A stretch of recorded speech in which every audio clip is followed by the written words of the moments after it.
Alright, so I'm working on the rear locker. I went ahead and took off the caliper here. I just have it kind of wedged in between the spring and the shock absorber.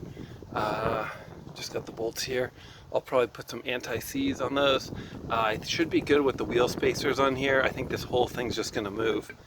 You can see it slides.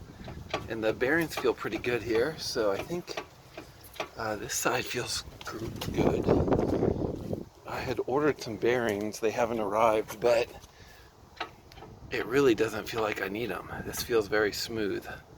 So same thing on this side. I've got it jacked up here on jack stands. I jacked it up from the center of the differential. I sprayed it down with some engine degreaser, and then I'll give it a final rinse with some of the Berrymans. And I'm ready to pull the pin out from in here. So let's get under here and see what we've got. So I've loosened this pin up. So this is going to come out. See if we can get that to go. Okay.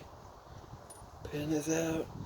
Now this should just slide right out. Yeah, there it goes. Yep. Alright. So there's that. And now we should be able to get the spider gears out. I wonder if I can turn that. No. Oh, there they go. Alright. So there's one, it's got the washer on it. Here's the other.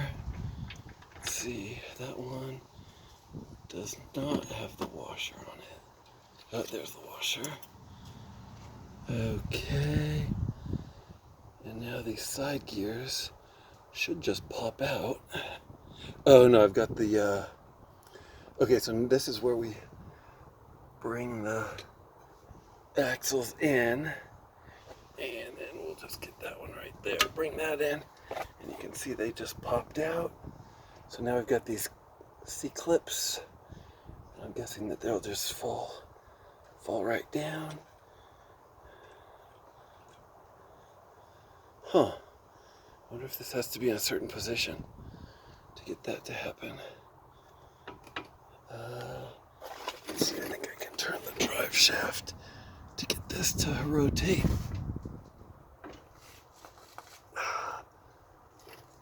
Okay. Like that. And so I'm not sure what else needs to come off in order for these C-clamps to come out.